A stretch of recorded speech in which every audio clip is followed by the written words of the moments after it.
नमस्कार, बहुत बहुत स्वागत है आपका। आप देख रहे हैं न्यूज़ 18 का डिजिटल प्लेटफॉर्म। मैं हूं आपके साथ ऋतु ज्ञानवानी। 25 से 30 एक बार फिर नीतीश, इसी नारे के साथ एनडीए ने बिहार में साल 2025 का विधानसभा चुनाव लड़ा। गठबंधन ने भारी बहुमत के साथ जीत दर्ज की और नीतीश कुमार ने 10वीं बार बिहार के मुख्यमंत्री के तौर पर शपथ ली।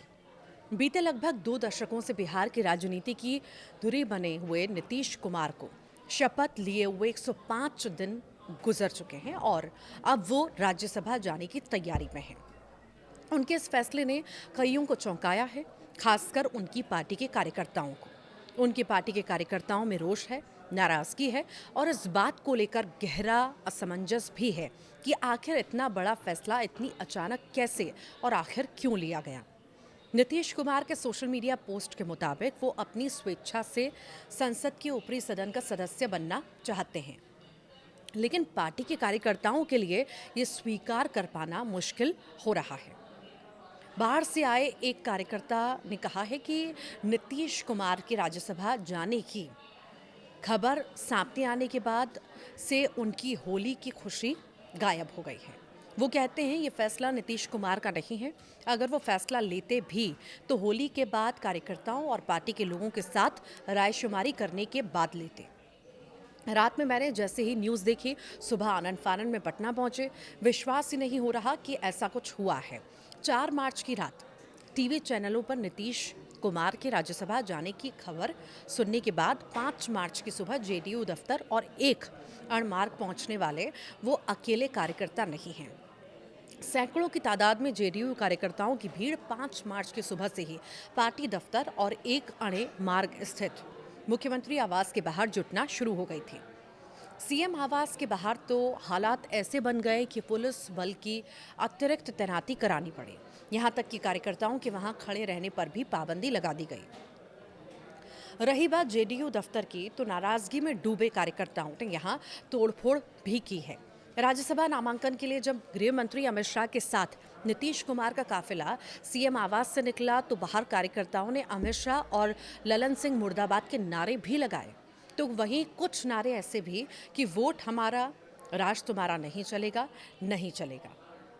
जिन कार्यकर्ताओं से हमारी बात हुई उनमें से ज़्यादातर ने ये आरोप लगाया कि नीतीश कुमार को राज्यसभा भेजने के पीछे किसी और का नहीं बल्कि उन्हीं की पार्टी के कुछ लोगों का हाथ है। तो वहीं कुछ को अभी भी उम्मीद है कि शायद नीतीश कुमार अपना नामांकन वापस ले लें, पर फिलहाल के लिए ऐसा होता नजर नहीं आता। ऐसे में सबसे बड़ा सवाल यही है कि नीतीश कुमार के इस फैसले के पीछे की आखिर मुख्य वजह क्या है, क्या रही होगी वजह? क्या उन पर वाकई किसी का दबाव था? बिहार का अगला मुख्यमंत्री कौन होगा, किस पार्टी से होगा? नीतीश कुमार के बेटे निशांत कुमार की राजनीति में प्रवेश करने के दावों में कितनी सच्चाई है? और साथ ही सवाल ये भी कि अब जेडीयू का भविष्य क्या होगा? कितना चौंकाने वाला फैसला है ये। देखिए, बिहार के वरिष्ठ पत्रकार हैं, लेखक भी हैं संतोष सिंह नीतीश कुमार के इस फैसले को कहीं से भी चौंकाने वाला नहीं बताते। न ही साल 1973 से पत्रकारिता कर रहे वरिष्ठ पत्रकार लव कुमार मिश्रा दोनों के मुताबिक नीतीश कुमार का मुख्यमंत्री की कुर्सी छोड़ना और राज्यसभा जाना पहले से तय था। संतोष सिंह के मुताबिक एक तारीख से ही मुख्यमंत्री आवास में ये खबर उड़ने लगी थी कि साहब जाने वाले हैं।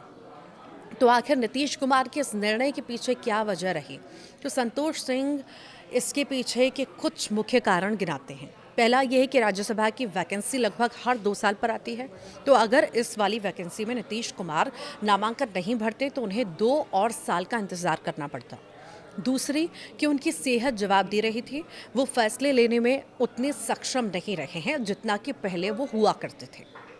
तीसरी ये कि उनके उत्तराधिकारी की रेस में पार्टी के नेशनल सेक्रेटरी और पूर्व ब्यूरोक्रेट मनीष वर्मा का नाम सामने आने लगा था, जिससे नीतीश कुमार के लिए थोड़ी असहज स्थिति पैदा हो गई थी।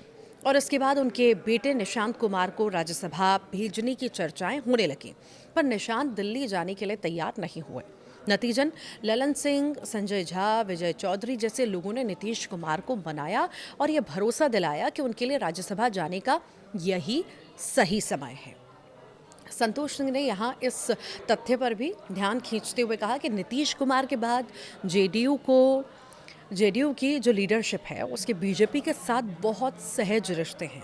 वो कहते हैं संजय झा तो बीजेपी में ही थे, ललन सिंह नरेंद्र मोदी के ही कैबिनेट में मंत्री हैं, नीतीश कुमार खुद फैसले लेने में उतने सक्षम है नहीं। तो ऐसे में ये कह देना कि स्वतंत्र रूप से ये उन्हीं का फैसला होगा, सही नहीं होगा। लव कुमार मिश्रा का मानना है कि नीतीश कुमार पर प्रधानमंत्री नरेंद्र मोदी और केंद्रीय मंत्री अमित शाह का दबाव था। चुनाव के समय ही उनसे कहा गया था कि अब उन्हें राज्यसभा आ जाना चाहिए और प्रदेश में बीजेपी का मुख्यमंत्री बनाया जाना चाहिए। संतोष सिंह के अनुसार नीतीश कुमार से कहा गया था कि अगला मुख्यमंत्री उनकी सहमति से ही चुना जाएगा। साथ ही अगर बीजेपी का सीएम बनता है तो 2 डिप्टी सीएम जेडीयू के होंगे। आखिर अगला सीएम अब कौन होगा, ये भी सवाल आपके जहन में होगा। तो देखिए, नीतीश कुमार के बाद अब बिहार के मुख्यमंत्री की कुर्सी कौन संभालेगा? लव कुमार मिश्रा और संतोष सिंह दोनों ही सम्राट चौधरी को एक प्रबल दावेदार के रूप में देखते हैं। संतोष सिंह कहते हैं कि मुख्यमंत्री नीतीश कुमार सम्राट चौधरी को पसंद करते हैं। जातीय समीकरणों को भी देखा जाए तो सम्राट चौधरी एक सुरक्षित विकल्प है। बिहार में पिछड़ी जातियों में यादव और कोयरी कुर्मी सबसे प्रभावशाली जातियां हैं। कोयरी कुर्मी नीतीश कुमार के कोर वोट रहे हैं, तो उन्हें तुरंत नाराज करने का रिस्क कोई नहीं उठाना चाहेगा। ऐसे में अगर मुख्यमंत्री कोयरी जाति से ताल्लुक़ रखने वाले सम्राट चौधरी को बनाया जाएगा तो डिप्टी सीएम कुर्मी और अगड़ी जाति का होगा। लेकिन वो इस बात को भी नज़रअंदाज नहीं करती कि बीजेपी चौंकाने वाले फैसले के लिए जानी जाती है। मुख्यमंत्री की रेस में नित्यानंद राय, विजय सिन्हा, दिलीप जायसवाल और संजीव चौरसिया, प्रमोद चंद्रवंशी, रामकृपाल यादव, जनक राम जैसे लोगों का भी नाम चल रहा है और साथ ही चर्चा निशांत कुमार के डिप्टी सीएम बनने की भी है। तो आखिर इसमें कितनी सच्चाई है? निशांत की राजनीति में एंट्री, उस पर लव मिश्रा कहते हैं कि फिलहाल के लिए निशांत की राजनीतिक एंट्री को कुछ दिनों के लिए टाल दिया गया है। पार्टी के ही कुछ नेताओं का हवाला देते हुए वो कहते हैं कि अगर निशांत को अभी राजनीति में उतारा गया तो नीतीश कुमार पर भी परिवारवाद के आरोप लगेंगे, इसीलिए उन्हें तत्काल कोई राजनीतिक भूमिका नहीं मिलने जा रही है। पर संतोष सिंह का मानना है कि जेडीयू के अस्तित्व को बचाए रखने के लिए निशांत का राजनीति में प्रवेश करना बेहद ज़रूरी है। उनका मानना है कि चुनावी राजनीति में अगर जेडीयू को प्रासंगिक बने रहना है तो निशांत को सामने आना ही पड़ेगा। निशांत कुमार नीतीश कुमार के इकलौते बेटे हैं। वे सार्वजनिक और राजनीतिक जीवन से लगभग दूर ही रहे हैं। उन्होंने इंजीनियरिंग की पढ़ाई की है। वे सक्रिय राजनीति में नहीं हैं और न ही किसी पार्टी पद पर हैं, मगर समय समय पर उनके राजनीति में आने की अटकलें लगती रही हैं और पिछले विधानसभा चुनाव के दौरान और उसके बाद भी वो कई मौक़ों पर नीतीश कुमार के साथ नजर आए और मीडिया से रूबरू भी हुए, लेकिन अब तक उन्होंने सार्वजनिक रूप से कोई राजनीतिक भूमिका नहीं निभाई है। तो जेडीयू का भविष्य क्या होगा, ये भी सवाल होगा आपके मन में।